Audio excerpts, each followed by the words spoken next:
Hello, you wonderful people, and welcome to another episode of Crime Centric. This being a show where I talk about crime dramas that I watch. For today's episode, I'm going to talk about the series premiere of Hightown. A great premiere, a lot of interesting things went down in this episode, so let's break it down. First and foremost, that intro is kind of weird. It's just one of those intros, it kind of reminds me like how, you know how like True Blood's intro is weird considering what the show is about? It kind of fits, but at the same time, it's like, it seems so random. To be fair, I've only seen it once. Maybe I'll feel differently going for it after seeing it repeatedly, but it's just like, it almost feels like it doesn't fit the show at the same time feeling like it does fit the show. But I was actually surprised when we get introduced to Jackie, because like obviously I saw the trailer for the show. I didn't expect it, because I don't think there was anything in the trailer, to my recollection, it was a while ago, but I don't think there was anything in the trailer that hinted that she was actually like a cop. She's like, you know, a Marine cop, but still it's like, oh, that's interesting. I didn't know you had any ties to law enforcement, so that's interesting. But then it also adds an interesting element of like, wait, you're like, you get high and drink like crazy, don't you? It's like, holy shit. Like, it's like, does no one know that you do that? I mean, there are even people who tell her throughout the episode, yo, Carnival's around the corner, like, calm down this year. Because it seems like, I guess, like, she kind of goes like balls to the wall like every year. I did like that moment between her and Junior and was it Michael? And I love that whole situation where it's like, oh yeah, like someone's nephew is taking over the bar. It's like, oh, he's like, yeah, I sucked this dude's dick one time. And they're like, no, I blew a dude once. And everyone's like, whoa. And then Junior's dad is like, lower your voice. And he's talking about the fact is, it's like, you know, he was stuck, so he got only somewhere so far. So, you know, it was pouring down rain, and he's like, so the guy offered me to take me somewhere, and it's like, yeah, and it's like, yeah, so I said I had to blow him. So it's like, and the dude behind the bar is like, yeah, I'd never. He's like, I'd have to fight a dude for that. Like, I wouldn't do that. He's like, yeah, man, I know. I felt the same way. And he's like, so what'd you do?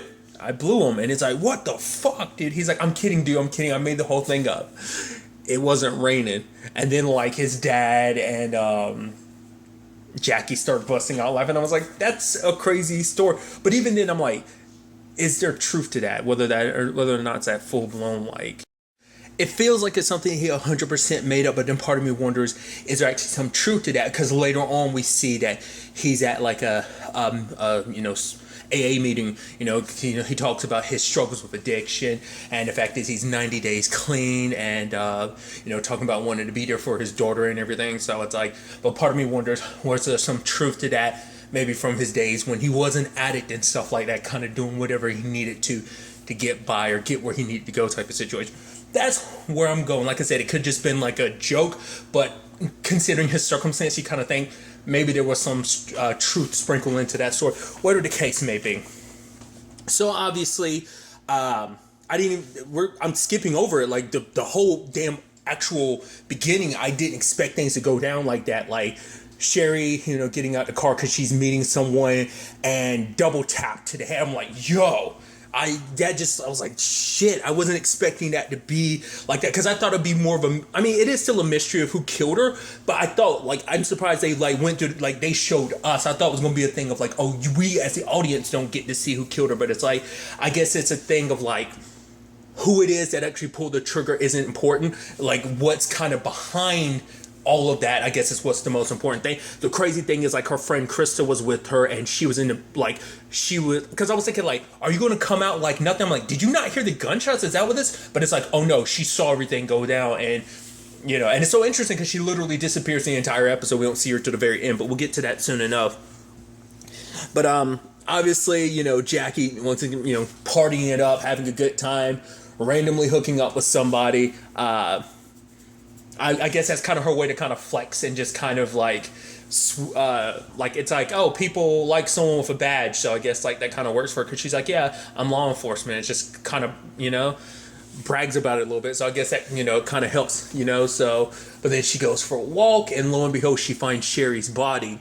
And when the time came, like, because we get introduced to Ray, because he seems like the main cop in this investigation, and his partner Alan, who, interesting enough, is the actor who played Harry's partner, and he only pops up, he's in mainly season 1 of The Sinner, but he's in a little bit of season 2. I think he's only in like 1 episode, but it was just kind of interesting. But obviously they work the more drug side of things, and they're local drug cops. They're not like they're local narcotics. They don't like they're not like DEA, they're not like FBI agent like on narcotics. So it was just interesting, obviously, like them coming to the scene and everything. And obviously Ray does come off a little bit like an asshole because the moment he hears like, when he hears Jackie kind of explain like, oh, like what exactly went down, giving her statement again and everything, he just seemed a little condescending when he was like, oh, yeah, like with like, oh, like whoop, almost like a whoop-de-doo, you're a cop, who cares, type of thing. But nevertheless, he also just doesn't seem like he has a sense of humor because, like, Alan was like, oh, yeah, like, we're basically trying to say we're not here to step on anyone's toes. The fact of the matter is we're just kind of liaisons in this situation. I thought that was so interesting because I think it's supposed to be fighting against that stereotype of, like, oh, when other cops come in, it's like, damn it, stepping on our territory. Once again, it's like, fucking FBI taking over our case, saying it's there. It's like, maybe it's that type of thing. It's supposed to kind of go against it, of like, nah, we're chill. We are investigating the drug side of things. We leave basically the body to homicide to kind of, end up resolving. But obviously it turns out that the victim, Sherry, is someone that Ray knows because it turns out she's his CI. And then like the dude that's like, I guess he's like the medical examiner is like, oh yeah, like she's got this necklace. I don't know what it means. It was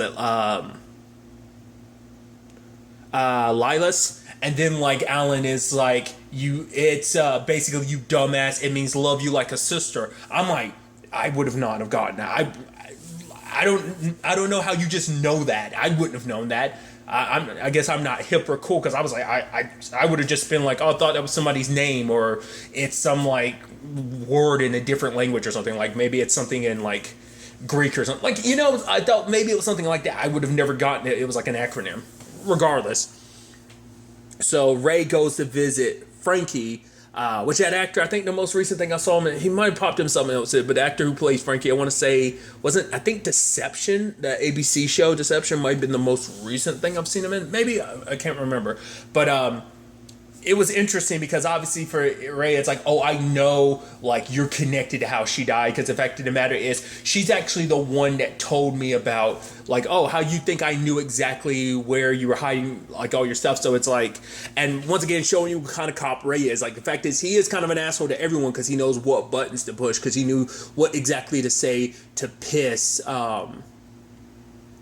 Frankie off, because he's like, whoever you got to do this, your B team, they messed up big time. It's like, at the very least, they didn't recognize, like, basically they threw her body in a place where it could wash up. He's basically breaking it down like, oh, they didn't cut her open to kind of make it so that she sinks, because they didn't, her body floats, so that meant it could wash up somewhere. So he's like, yeah, like, you'll be going away for this murder and stuff like that. So later on, we see him in a strip club. He's visiting Candy, who's played by Riley. I want to say Vokel. It's just how you pronounce her last name. I've never actually heard it out loud, but I think best know her as Freya from the originals and Legacies, mainly the originals. But obviously also playing Cam in Roswell, New Mexico. So it's interesting timing too. But nevertheless, it kind of gets revealed later on, because it's like, it's about to turn into like I'm paying you for some services type of situation. And it's like, Renee, and she's like, how you know my name? He's like, and I'm a cop. I busted you. Prostitution. It's like, wow, that's entrapment, isn't it? But basically it's like, okay, you're Frankie's baby mama. Like, the fact that, well, not just his baby mama, his wife. The fact of the matter is, this girl that died in P-Town, I need your help with that situation. Basically, like, you scratch my back or this situation gets ugly type of thing. So, and then he just like randomly shows up at her place, like being friendly with her son, playing with him and everything, bringing like food and stuff. And I was like, oh, I mean, a little scummy to kind of go about it that way, but it did what it did. What's interesting though is obviously she gives him a little bit of a description of the guy, of like who could, pull the trigger, and we as the audience know, oh, that is the person who did it. But I'm curious, because she says it's someone that was around that she met once, because Ray's kind of under the thought process that whoever pulled this trigger is either someone new in town, or this is someone trying to impress Frankie. But whoever they are, they're kind of amateur hour, because obviously this kind of screws Frankie over, not less because because that's why I'm like, either he did hire these people to do it, or like, because you would assume like if they're doing that, they're going after Sherry because she was like the main, or she's the one that took Frankie down.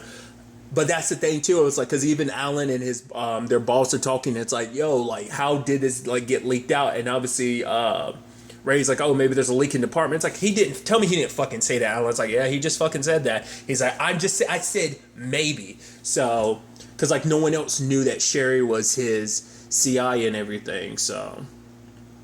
But when it was all said and done, I thought it was interesting, like, kind of showing you those blurred lines of professionalism, because he's like, so can I come by, like, tomorrow or something? Like, you know, do whatever you need me to. Like, you know, he's like, I'm not coming here in a professional sense, in that, you know, cop sense, and you and me were squared away. I'm not going to be using that against you. I thought that was just interesting. Like, I was like, you know, that seems super unprofessional for you to be doing that, but okay, that's gonna be interesting. But then we see later on, like, Frankie's talking to her, and I thought it was interesting. He's like, have any cops been by? And I guess she felt she had to be honest, because it's a thing of like, well, if I tell him a lie, and like, because he's probably got people at the club that she worked, so it's probably a thing of like, they probably saw me with him, and if it comes out later on that I lied to him, it'd be a whole lot worse. So she says, yeah, but it's like, I didn't tell him. No, it's like, well, you did, but obviously you're hiding that fact. Because all you're saying is like, yeah, like the club and everything, not the fact that she showed up at your house. Because even she was like, oh, no one's going to know about this, right? It's like, well, to be fair, it's like, well, his last, you know, CI ended up dead, you know, hence his whole conversation about trying to, you know, look into Sherry's murder and everything. So it's like, that's not the biggest display of confidence, you know, but, you know, still. But obviously Frankie wants her to get close to him. I mean, which is interesting because she kind of already is to a certain extent, but obviously she's going to have to lean into it more. And obviously a lot of that stuff we kind of picked up from the trailer. Maybe I wasn't paying close enough attention. I was under the impression like he was out of jail. Maybe that's something that's going to happen later on in the season. Spoilers if that ends up being the case. But it's just like, I feel like some of the scenes that he was in was him out of jail. So maybe that's stuff that happens later on in the season, regardless of the fact, you know?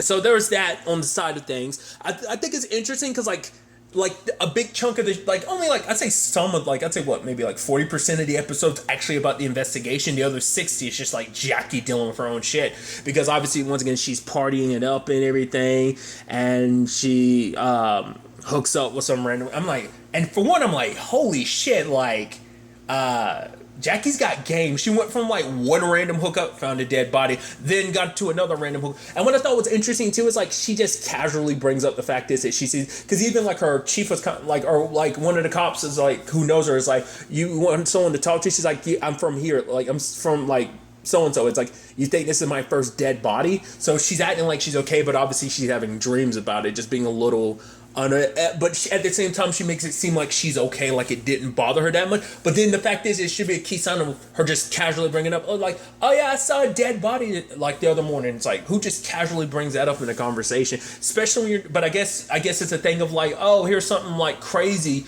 that I can use as kind of a one-liner to like pick up chicks. I guess that's kind of like what she was going for. And then we get like cuts of her and the girl she randomly hooking up with, just like partying and stuff like that, driving down the road, like hands between her legs, kind of Basic Instinct 2 ing the whole situation. And then like the swerve, car flips, I was like, oh. And then she wakes up in the prison, I was like, oh, okay. And she was so effed up that she doesn't even remember like what went down. She ended up calling Ed, but Ed was like, Ed's, there to kind of help her out and everything. But it's like, yeah, there's no hiding this. So that kind of answers a question I had before about like her using drugs and drink. I'm like, don't you have tests? And don't you is it just because of her particular job, or is she able to kind of skirt around that? I guess, because to be fair, it seems like it's a well-known thing that she parties like crazy on Carnival around this time. But I guess it's like, she's able to kind of duck around like any tests and stuff like that, or like she kind of keeps her shit together enough for it to be okay. And it seems like Ed plays his part, but he's like, yeah, I can't cover for you anymore. So I guess in the past he's constantly covered for her, because I was like, how the hell do you still have your job in law enforcement partying the way you do? Like every time we turn around, you're taking a bump or something, or you're like drinking. That's why I'm like, I mean, casual drinking's fine, but there's like drugs too. I'm like, that's what I'm like. I don't know. It just seemed like you're kind of going a little hardcore, aren't you? So it's like to make it for things to kind of look a little bit better in her case, because now it could potentially be a felony because it was someone that was in a car with her that got injured. I'm like, oh, that's probably gonna be a recurring thing throughout the season. Maybe her kind of dealing with that like legal standpoint, but that's gonna be interesting. But at the same time, there's the whole situation of like, you know, you have to kind of go to rehab because that might help out your case and everything. So she reluctantly has to go. There's even that moment between her and Ed I thought was kind of interesting, because obviously he's joking. He's like, oh, I'm the only person. He's like, oh, you want to put me as your emergency contact? He's like, really? Jesus, I'm the only person in your life? He's like, I have to go and kill myself because I mean, like, and it's like, the sad thing is like, you probably are the only person. It's like, I guess like every other, like, because it seems like she keeps it super casual of literally everyone in her life. Obviously, she doesn't seem like she's aiming for any committed relationships or anything like that. Just like, hey, I'm cool with people, but it's like the fact is that she rely on Ed to be the one that she can call on. I just think it's interesting. But nevertheless, she's in, you know, she's talking to her doctor, and her doctor, I kind of like her style. It's kind of like, I think it's kind of like a tough love situation, because it's like, oh, Jackie, do you think you have a problem? And she's like, no, like, I party a little bit. It's not that big of a deal. She's like, I don't think I have a problem. It's like, you know, what's the least amount of time I could be here? It's like 3 days, but with your insurance, it's good, so I recommend you stay longer. She's like, I'm going to leave that there. And it's like, oh, you think she's like, because I don't need the treatment or whatever. It's like, no, you don't. She's like, oh, if you want to bounce. And she's like, what? It's like, the fact of the matter is, you know, she's like, my niece just learned how to drive, so if you actually went to jail, it'd actually be better for me. And Jackie's basically like, what the fuck? She's like, that's rude. And it's like, drinking drunk is rude. And it's like, yeah, I mean, once again, it's like, you're a cop too, so it's like, it's an extra layer of, not necessarily, I guess irony could be the word, but just like fucked up irony.